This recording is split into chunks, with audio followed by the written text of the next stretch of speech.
Hello बच्चों, तो आज हम देखने वाले हैं संज्ञा और उसके भेद। तो चलो बच्चों, संज्ञा की परिभाषा देखते हैं हम। किसी व्यक्ति, वस्तु, प्राणी, भाव, स्थान को संज्ञा कहते हैं।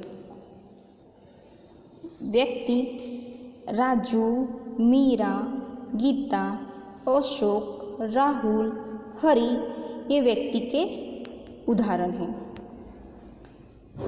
वस्तु गेंद, फल, साइकिल, बोतल, पेंसिल, कागज ये वस्तु के उदाहरण हैं।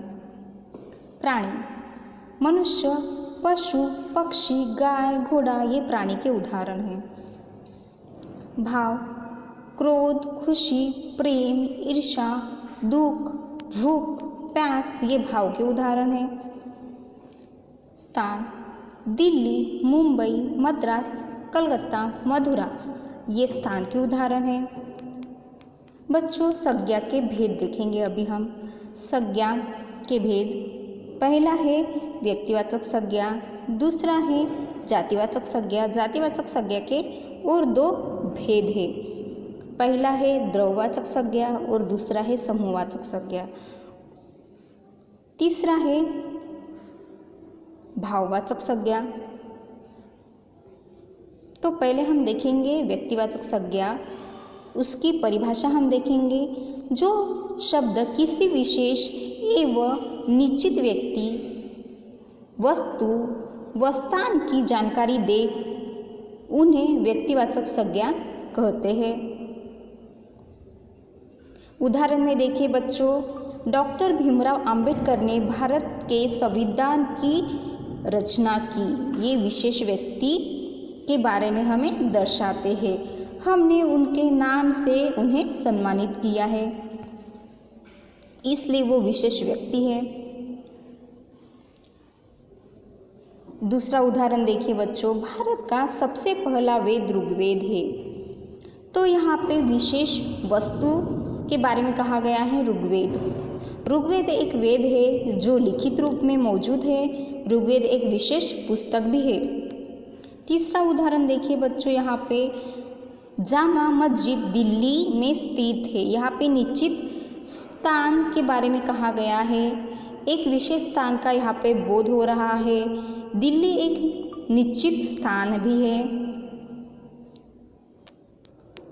तो दूसरा भेद देखते हैं हम संज्ञा का, उसकी परिभाषा देखते हैं। किसी भी प्राणी, जंतु एवं समूह की जानकारी देने वाले संज्ञा शब्दों को जातिवाचक संज्ञा कहते हैं। जैसे कि यहाँ पे उदाहरण देखिए बच्चों, रानी किताब पढ़ रही है। यहाँ पे किताब अर्थात वह कोई भी किताब हो सकती है। यहाँ किताब की पूरे समूह की बात हो रही है। दूसरा उदाहरण देखिए बच्चों, बच्चे विद्यालय जाते हैं, अर्थात यहाँ सभी बच्चे की बात हो रही है। तीसरा उदाहरण देखिए बच्चों, आज हम फल खाएंगे। यहाँ किसी फल का नाम नहीं लिया गया है, फलों के समूह की बात हो रही है। जातिवाचक संज्ञा के दो और भेद होते हैं। पहला भेद है द्रव्यवाचक संज्ञा और दूसरा भेद है समूहवाचक संज्ञा।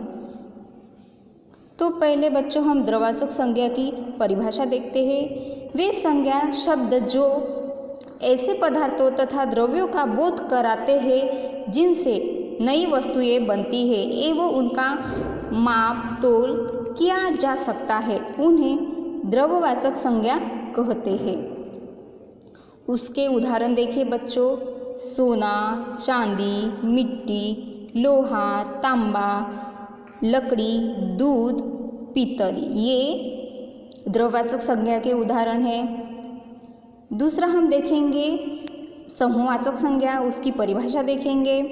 ऐसे शब्द जो किसी समूह या समुदाय का बोध करवाते हैं उन्हें समूहवाचक संज्ञा कहते हैं। उसके उदाहरण देखेंगे बच्चों, कक्षा, परिवार, सेना, जनता, अस्पताल और मंदिर।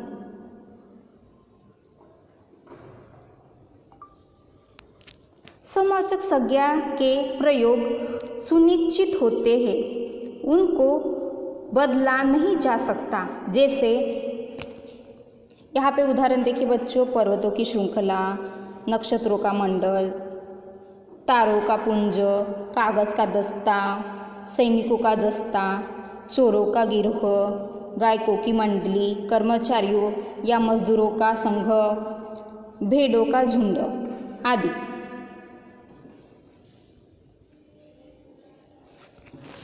तीसरा भेद है भाववाचक संज्ञा।